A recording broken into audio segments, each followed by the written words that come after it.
आज हम लोग पढ़ेंगे special case for electric field due to dipole. Dipole के कारण जो इलेक्ट्रिक फील्ड निकाले हैं, तो स्पेशल कुछ केसेस देखेंगे यहाँ पर, है ना, किसी स्पेशल पॉइंट पर।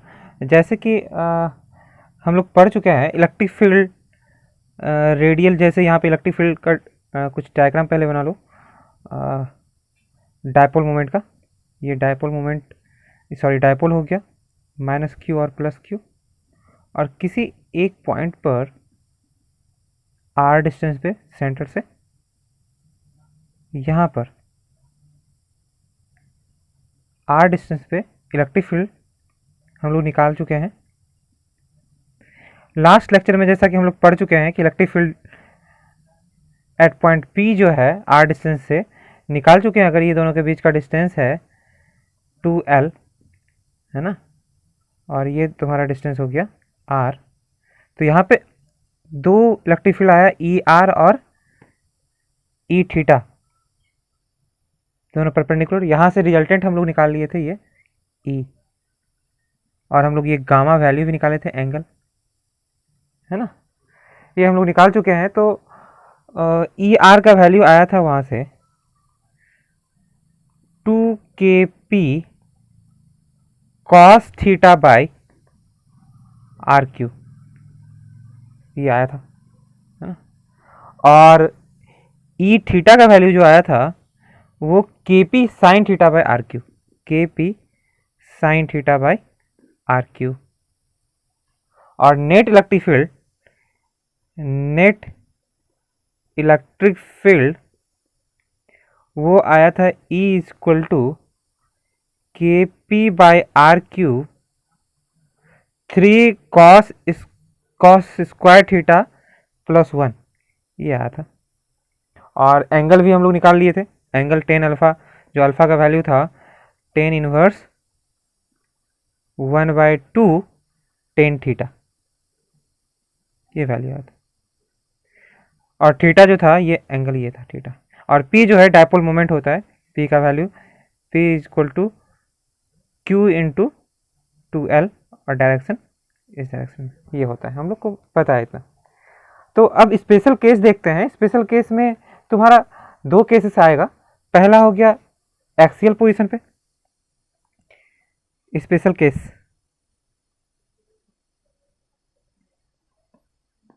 केसेस में पहला हो गया तुम्हारा केस 1 एट एक्सियल पोजीशन।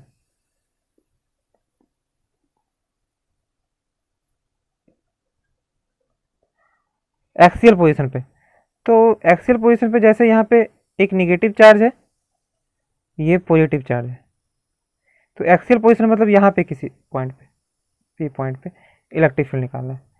ये हो गया तुम्हारा 2L, और ये इस पॉइंट से R डिस्टेंस मान लो, एक्सियल पॉइंट पे निकाल लिया, है ना। तो एक्सियल पॉइंट पे निकालने पे थीटा का वैल्यू कितना हो जाएगा यहाँ पे, 0, थीटा इज इक्वल टू 0। तो जहाँ भी वैल्यू है वहाँ पे थीटा का वैल्यू 0 निकालना है बस। तो यहाँ से देखो, जब cos E r 2kp cos theta by r cube है, थीटा की जगह पे 0 पुट करेंगे तो ये हो जाएगा तुम्हारा E r equal to 2kp by r cube, ठीक है।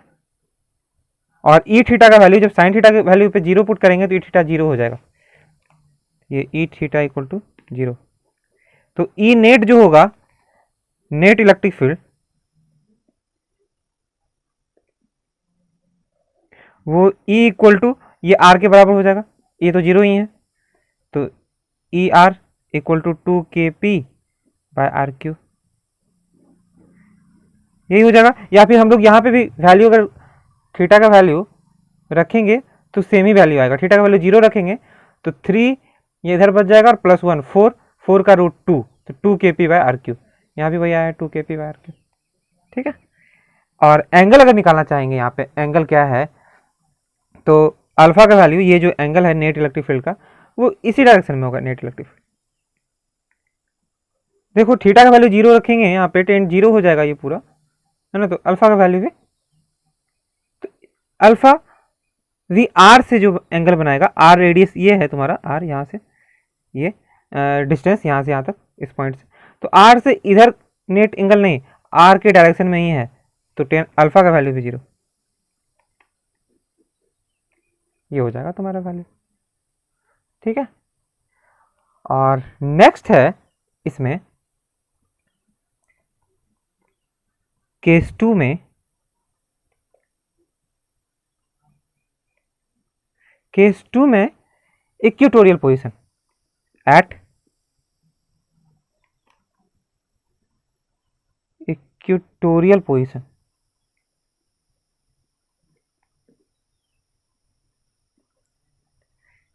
यहां पे क्या होगा, डायग्राम चेक करते हैं, निगेटिव चार्ज, यहाँ पे पॉजिटिव चार्ज, और ठीक इक्वेटोरियल पोजीशन मतलब यहाँ से ये यहाँ पर आर डिस्टेंस ये हो गया, तो यहाँ पे इलेक्ट्रिक फील्ड इधर हो जाएगा नेट। चेक करते हैं कैसे होगा, ये 90 डिग्री हो जाएगा तुम्हारा, और ये जो है 2L है, तो यहाँ से इलेक्ट्रिक फील्ड चेक करेंगे तो फिर से ई आर, थीटा का वैल्यू 90 पुट करेंगे, यहाँ पे इक्वेटोरियल पोजीशन है ना, तो 90 पुट करेंगे तो थीटा का वैल्यू 90, तो कॉस ये वाला टर्म 0 हो जाएगा, सिर्फ थीटा बच जाएगा यहाँ पे साइन 91, ये तो 0 हो जाएगा, तो यहाँ पे लिखेंगे थीटा इक्वल टू 90, तो ई आर इक्वल टू 0, और ई थीटा का वैल्यू जो आएगा वो हो जाएगा के पी बाई आर क्यू, क्योंकि साइन थीटा का वैल्यू 1, थीटा 90 है, ठीक है, ये वैल्यू हो जाएगा तुम्हारा। और नेट इलेक्ट्रिक फील्ड जो निकलेगा यहां पे भी लिखेंगे net electric field E equal to E theta equal to k p by r cube, ठीक है, ये हो जाएगा ये नेट इलेक्ट्रिक फील्ड। या फिर यहाँ पे भी वैल्यू पुट करेंगे हम लोग, तो थीटा का वैल्यू 90 रहेगा, तो कॉस 90 0 हो जाता है, तो ये टर्म 0, 0 + 1 और 1 का रूट फिर बचेगा, तो के पी बाई आर क्यू ही सिर्फ बचेगा नेट इलेक्ट्रिक फील्ड, यार तो 0 ही है।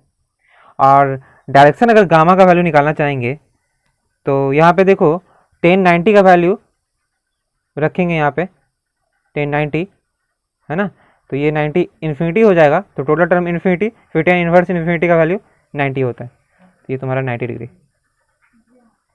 ये आंसर हो जाएगा बस, ठीक है। और नेक्स्ट है तुम्हारा इलेक्ट्रिक फील्ड डायपोल के वजह से जो होगा वो पढ़ेंगे आगे, तो इसमें हो जाएगा stable and unstable equilibrium of A dipole in electric field.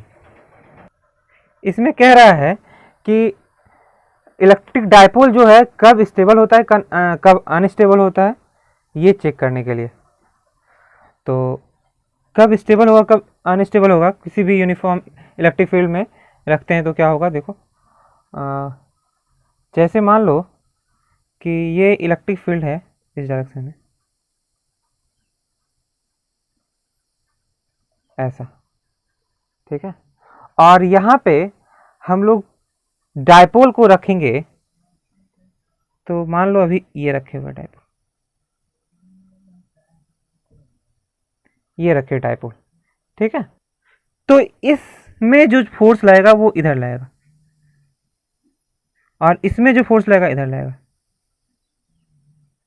Direction दोनों अपोजिट, तो ये क्या होगा, रोटेट होके ऐसे आ जाएगा, फिर यहाँ पे आकर रुक जाएगा, ये इधर लगेगा ये इधर लगेगा, मतलब यहां से अगर टॉर्क निकालने की कोशिश करें तो देखो टॉर्क हो जाएगा ऑन डायपोल, है ना, in an electric field tau equal to p E sine theta, जो हम लोग पढ़ चुके हैं, यही है थीटा।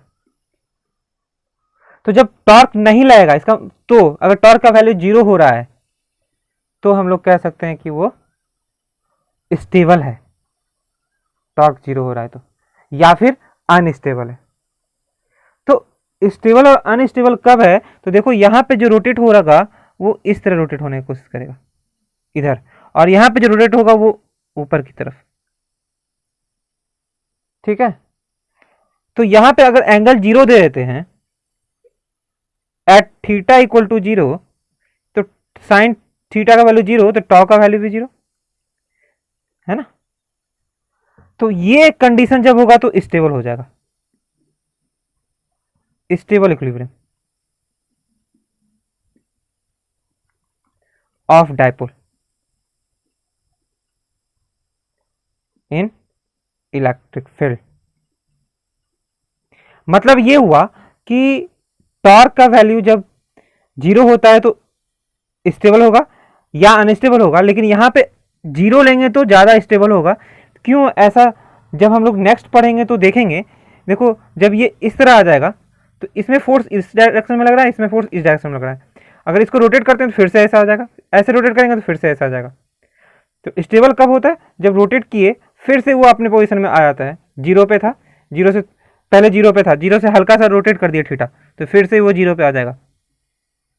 अगर रोटेट करने के बाद फिर से वो वापस अपने कंडीशन में नहीं आता है तो अनस्टेबल होता है वो।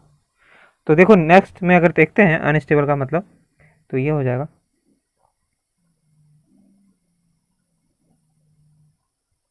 ठीक है, ऐसा है अगर।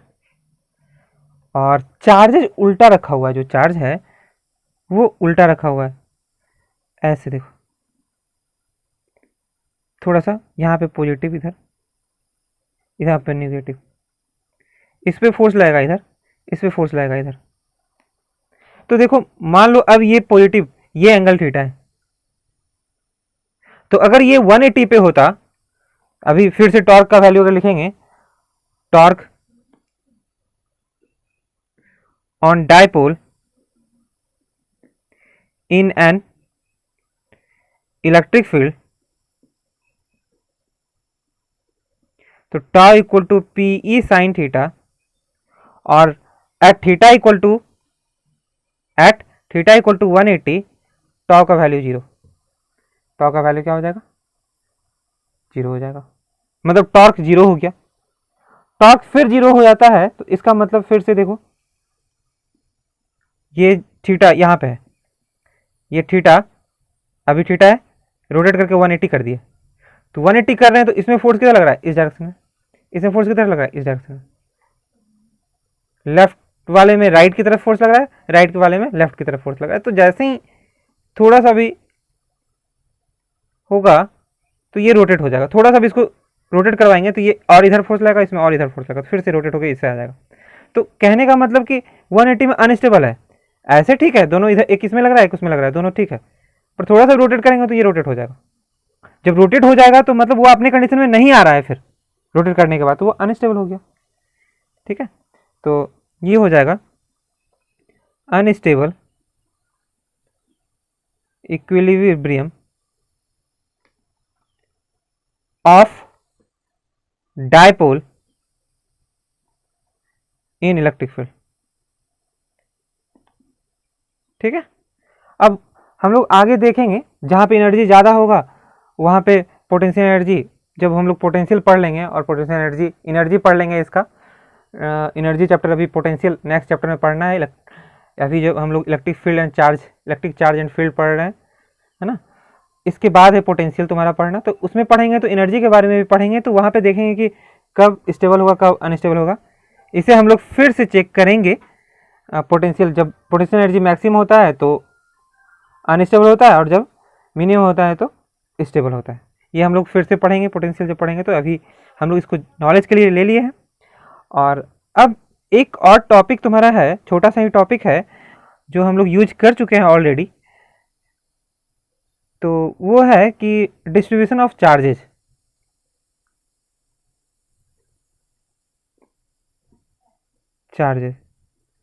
तो एक्चुअली में क्या है ना कि हम लोग जो पढ़े हैं कि चार्ज जो डिस्ट्रीब्यूट होता है किसी भी मेटल सरफेस पे, वो इन्वर्सली प्रोपोर्शनल होता है लोकल रेडियस ऑफ कर्वेचर का, और इस तरह डिस्ट्रीब्यूट होता है, लोकल रेडियस ऑफ कर्वेचर का ही होगा इन्वर्सली प्रोपोर्शनल, और ऐसा डिस्ट्रीब्यूट होता है कि inside the metal electric field is zero, है ना, electric field will be zero, ऐसा हो जाएगा। तो वो हम लोग जानते हैं। अब हम लोग को डिस्ट्रीब्यूशन ऑफ चार्जेस इस तरीके में पढ़ना है जैसे कि लीनियर चार्ज डेंसिटी हम लोग पढ़े थे, तो चार्ज डिस्ट्रीब्यूटेड है वहां पे। तो जब चार्ज जो है सिंगल डायरेक्शन में लेंथ में जैसे डिस्ट्रीब्यूटेड है तो उसको बोलेंगे लीनियर चार्ज जो डेंसिटी जो था, है ना, उसको लैम्डा से जो बोलते हैं। तो इसमें तीन तरह का हो जाता है। पहला हो गया linear charge density, linear charge density ये होता है कि when charge is distributed in length,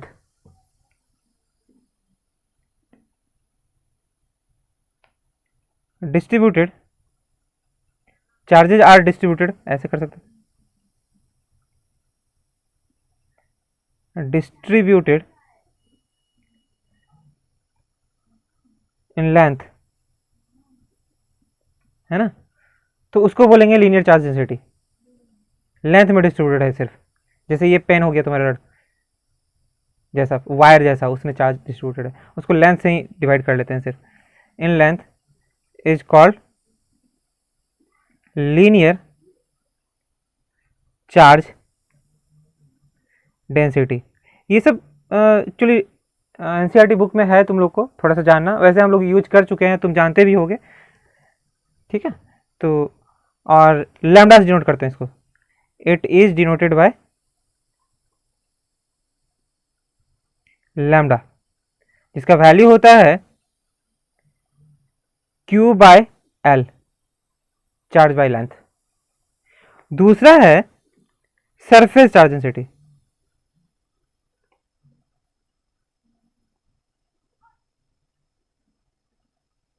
length में डिस्ट्रीब्यूटेड है। मैंने पहले ही कह दिया है कि जैसे किसी रड में या फिर वायर में डिस्ट्रीब्यूटेड है चार्ज, तो उसको चार्ज डेंसिटी से, लीनियर चार्ज डेंसिटी से डिनोट किया जाता है। सरफेस चार्ज डेंसिटी में चार्जेस आर डिस्ट्रीब्यूटेड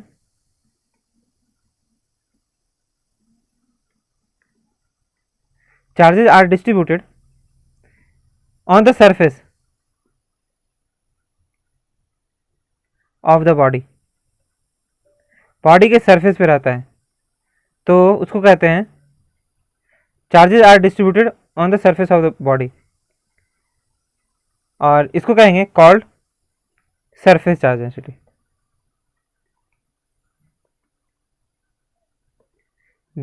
या फिर एरिया चार्ज डेंसिटी हो गया वो, और इट इज नोटेड बाय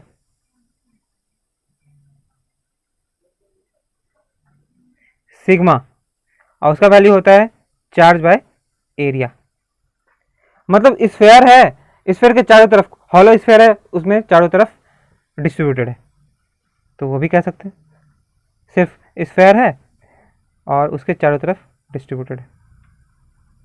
और इसके लिए भी डायग्राम हम बना सकते थे, जैसे ये लेंथ है, उसमें डिस्ट्रीब्यूटेड है चार्ज, ये स्फेयर है, स्फेयर के जैसा उस पर। और तीसरा होता है और लास्ट है volume charge density, volume charge density. ये क्या होता है, चार्जेज आर डिस्ट्रीब्यूटेड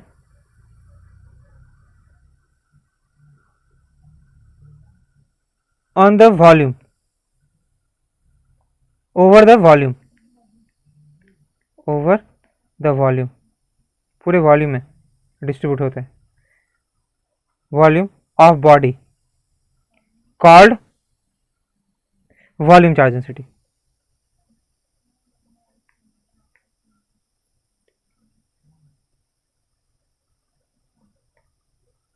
है ना। उसको कहेंगे वॉल्यूम चार्ज डेंसिटी, और इट इज डिनोटेड बाय